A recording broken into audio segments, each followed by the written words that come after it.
Tiga. Assalamualaikum warahmatullahi wabarakatuh. Kami kelompok orang yang memenuhi tugas sejarah kebudayaan Islam akan memaparkan materi-materi kami melalui podcast. Sebelum itu, izinkan kami untuk memperkenalkan masing-masing nama kru yang ada di kelompok kami. Perkenalkan, nama saya Elsa Melana Kusuma, absen 9 sebagai moderator 1. Saya Ado Dawi Fatin, absen 1 sebagai narasumber 1. Saya Hibatin Naziroh, absen 11 sebagai narasumber 2. Saya Siti Maisara, absen 30 sebagai narasumber 3.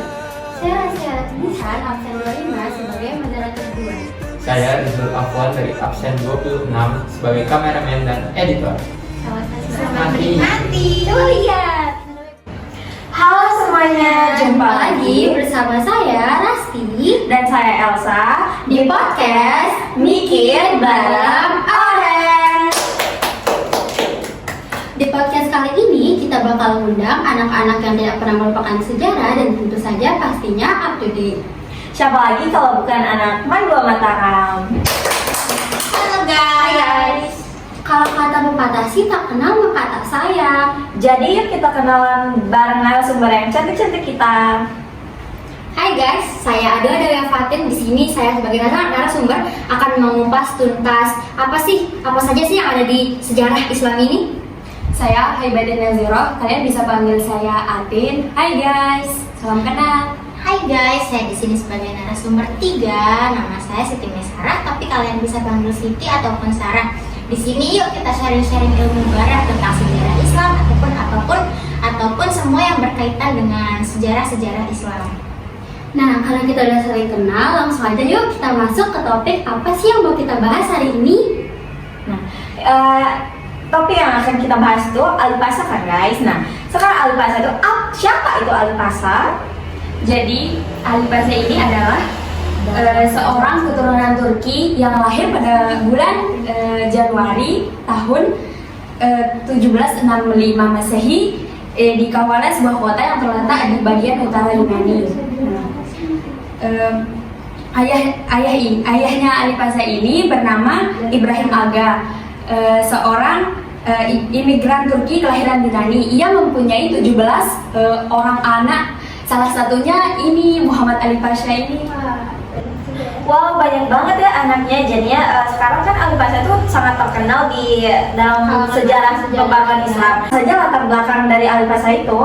Ini kita motif. Oh ya, motif. Iya, oke Itu motif pembaruan. Iya. Apa sih motif Alipasa melakukan pembaruan pada masa itu? Gimana?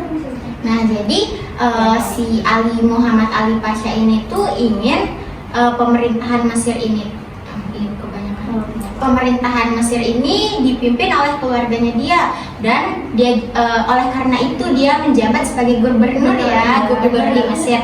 Nah, selain itu dia juga ingin para ulama-ulama ingin berpikiran modern tetapi tetap menjunjung apa itu hukum syara guys. Jadi dia melakukan pembaharuan itu karena ingin Islam yang lebih modern tetapi tetap berpegang teguh kepada hukum syara gitu guys. Biar Islam tuh tidak ketinggalan zaman seperti bangsa-bangsa Eropa lainnya seperti itu. Ya, seperti yang kita tahu juga kan dulu Islam adalah peradaban yang sangat maju, tetapi karena ada beberapa sebab yang di Mesir yang lain sehingga Islam ini mengalami kemunduran. Nah, di sini para pembaru-pembaru Islam termasuk Muhammad Alipasa ini ingin Islam ini mengalami pembaharuan ke perkembangan yang lebih maju gitu guys. Nah, apa aja sih prestasi yang selama ini udah Alipasa berikan pada masa-masa pembaruan? Ya, kalau kita boleh tahu mohon dijawab ya narasumber. Jadi Alipasa ini selain menjadi gubernur yang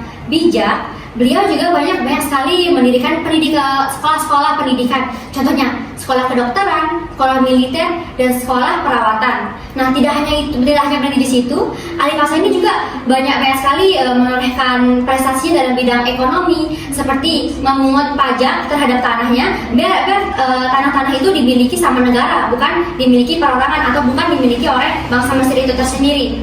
Kemudian Alipasa ini juga banyak mendirikan sekolah-sekolah, seperti contohnya pada tahun pada tahun 1815 beliau membuat sekolah teknik Kemudian pada tahun 1829 membuat sekolah obat-obatan. Itu menurut saya sangat-sangat wow ya, karena pada zaman itu sudah jarang masyarakat atau pemimpin-pemimpin Islam itu membuat peradaban atau membangun pendidikan. Karena biasanya pada saat itu kayak Turki Utsmani itu mereka tuh fokus ke bidang militer, bukan pendidikan. Jadi menurut saya Ali Pasha ini sangat hebat menurut saya.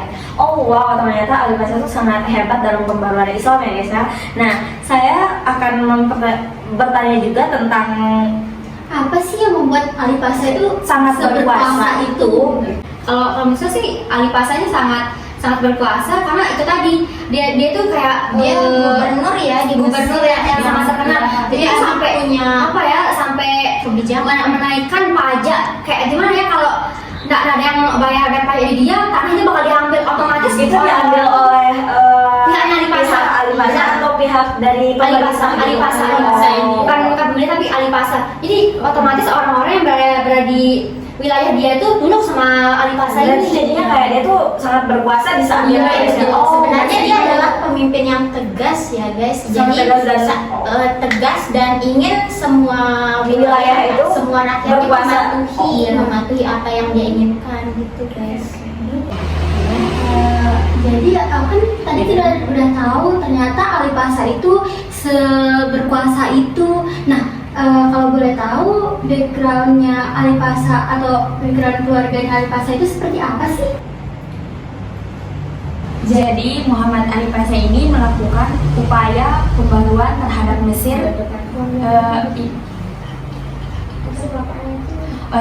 Bapaknya ini bernama Aga, seorang imigran Turki.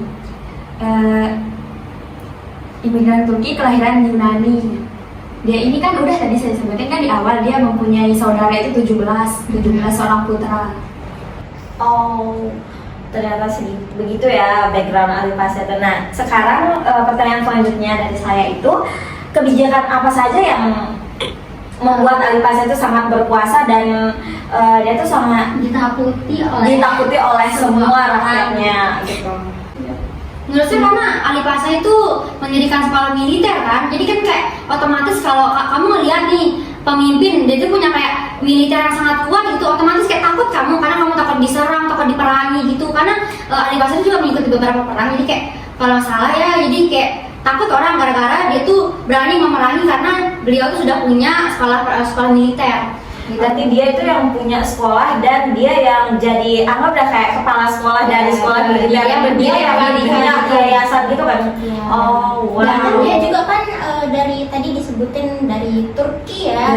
Nah, seperti yang kita tahu militernya Turki Utsmani itu emang keren banget sih guys. Oh iya. Nah kan tadi dibilang kalau Ali Pasha ini adalah yang mendirikan sekolah militer. Nah gimana sih kayak kondisi ekonomi dari Ali Pasha ini? Dan seluruh wilayahnya itu gimana sih guys? Kayak apakah wilayahnya itu benar-benar stabil atau tidak? Ya yang kita tahu kan kalau Turki Utsmani di zaman dulu iya benar. Dia memakan banyak banget pengeluaran Jadi dari ekonominya itu ya pasti masih di wilayahnya stabil itu atau- wilayahnya itu stabil atau enggak? Kalau kondisi perekonomian ini menurut saya itu cukup stabil ya, karena kan awalnya itu kan Muhammad Ali Pasha ini sudah menaikkan pajak ya, otomatis sih negaranya itu sebentar dulu kan. Berarti rakyatnya itu kayak nggak senang gitu loh sama Ali Pasha karena dia tuh pertama menaikkan pajak dan kedua itu berarti dia tuh kayak dipaksa benar-benar kejam gitu kan. Jadinya itu menurut saya sih ya itu nggak stabil gitu bagi rakyat gitu ya. Tapi kan guys, walaupun ini yang mereka dipaksa membayar pajak ini kan, bayar pajak itu emang keharusan setiap orang ya. Jadi kayak ya udah tergantung kesadaran dirimu aja. Kalau kamu nggak sadar ya saya sadarin kamu, mungkin gitu ya pemikiran dari si Ali Pasha ini. Terus jangan kalian pikir kayak Ali Pasha ini cuma ada buruknya aja ya. Iya. Malah Ali Pasha ini tuh membangkitkan atau memperbarui kurikulum pendidikan yang ada di Mesir saat itu. Iya, Sebenarnya seperti tema kita. Jadi dia kayak kurikulumnya Ali Pasha ini tuh hampir setara dengan kurikulum Eropa. Bayangkan yang saat itu notabene-nya Turki Utsmani itu lebih penting ke militer, tapi di Alipasa ini condong ke pendidikan. Itu kerennya Alipasa. Jangan pikir Alipasa itu cuma ada buruknya aja. Benar, Alipasa ini Iya, sangat jadi sangat saya sangat suka prestasi. mereka nggak cuma di bidang militer aja, tapi di pendidikan juga. Dan juga dia mengajak semua rakyatnya untuk berpikir lebih maju. Alipasa juga ini seorang dokter ya guys, jadi kayak sangat-sangat berprestasi gitu. Oh ya, saya boleh tanya juga nggak, apa saja prestasi dari Alipasa yang sudah diberikan untuk rakyat-rakyatnya atau yang sampai sekarang diketahui oleh sejarah gitu? masih tercatat Iya. dalam sejarah. Apa saja sih prestasinya kalau boleh tahu? Kalau prestasi Alipasa itu salah satunya, beliau tuh membawa 311 mahasiswi atau mahasiswa atau pelajar ke Eropa, ke Italia untuk menuntut ilmu saja. Bayangkan, beliau mendanai 311 orang itu untuk menuntut ilmu di Prancis, Inggris, Italia, dan tempat Eropa lainnya. Itu menurut saya suatu prestasi yang sangat luar biasa, karena kayak memberikan beasiswa kepada rakyatnya gitu. Iya, Jadi keren sekali yang membuat Alipasa sampai sekarang masih dikenang oleh seluruh di sejarah, karena dia bisa menjadi dokter yang hebat dan membawa sebanyak itu mahasiswa yang akan menjadi penerus bangsa di kemudian harinya. Dan tentunya prestasi yang paling besar itu bukan hanya itu, tapi pembaruan ini sendiri. Nah, pembaruan ini adalah prestasi yang paling besar yang dilakukan oleh Alipasa, membawa Mesir ke kemajuan modern yang lebih modern.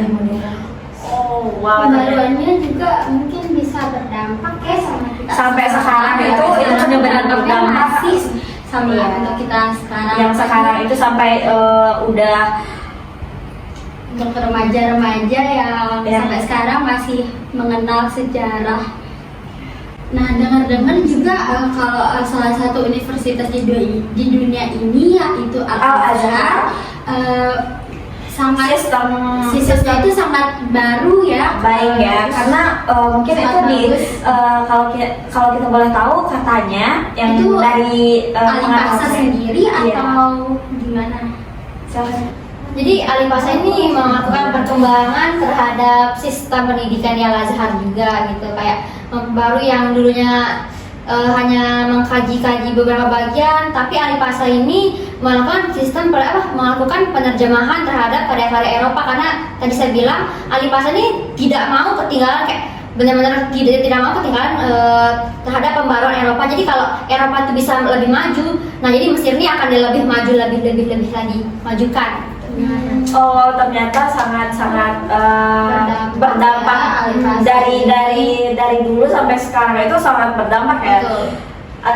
Ya, dan seperti kata Wia tadi kan, Alipasa membuat sistem kurikulum yang di Mesir ini tuh setara ya dengan sistem kurikulum yang ada di Eropa. Nah, salah satunya kurikulum ini diterapkan di Al-Azhar, Universitas Al-Azhar.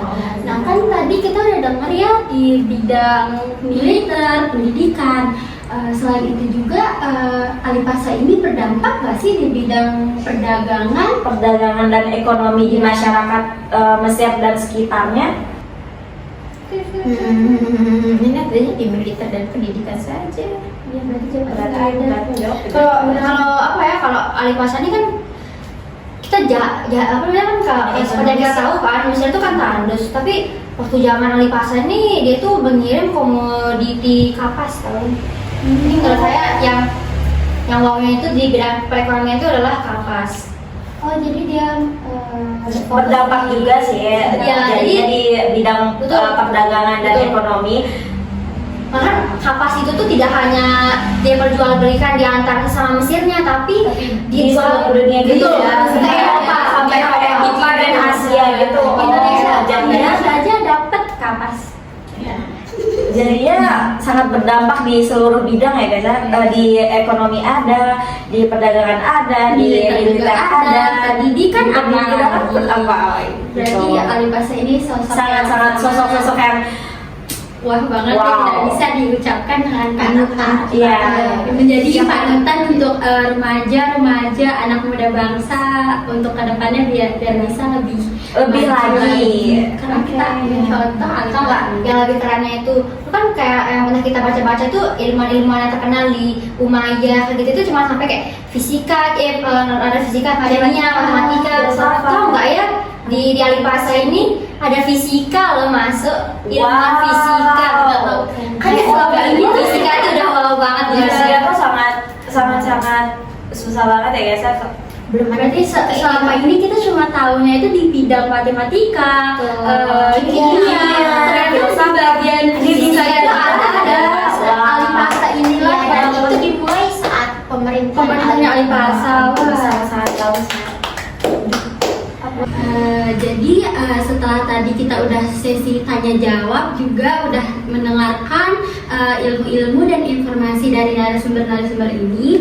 Jadi kita akan bertanya kesimpulan yang dapat kita ambil dari masing-masing narasumber. Pertama, Oke, jadi menurut saya Alipasa ini kayak gimana ya? Beliau tuh kayak yin dan yang, jadi kayak punya sisi baiknya sama sisi buruknya. Jadi beliau itu sisi buruknya menurut saya yang tadi tuh kayak memungut pajak, kayak menaikkan pajak itu menurut saya tuh merepotkan, iya betul merepotkan rakyat. Tetapi di sisi lain kayak sistem pendidikan dia karena pajaknya naik karena kayak banyak sekali pasokan tuh dana yang masuk ke negara itu menyebabkan pendidikannya maju dan menjadi tertib. Betul, jadi tertib jadinya. Jadi masyarakat silahkan. Jadi kalau menurut saya itu Alipasa ini adalah seorang yang tegas gitu ya, yang pemimpin yang tegas, yang berpengaruh, berwibawa di Turki pada zamannya, pada masa itu, di Mesir pada masa itu. Jadi beliau ini sangat hebat sih menurut saya. Dari Siti. Kalau menurut saya sih yang keren dari Alipasa ini latar belakangnya sih.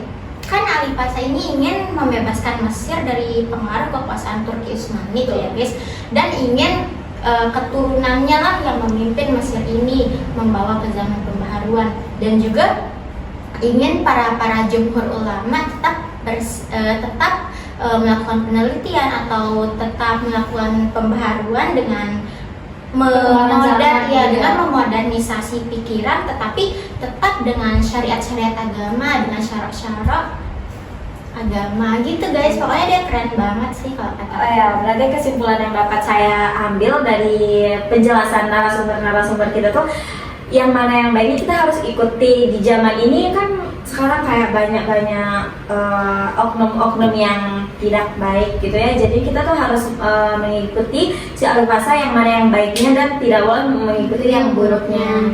Nah, dari informasi yang kita tahu juga Alipasa itu sangat berdampak banget buat pembaruan di masa-masa sekarang juga.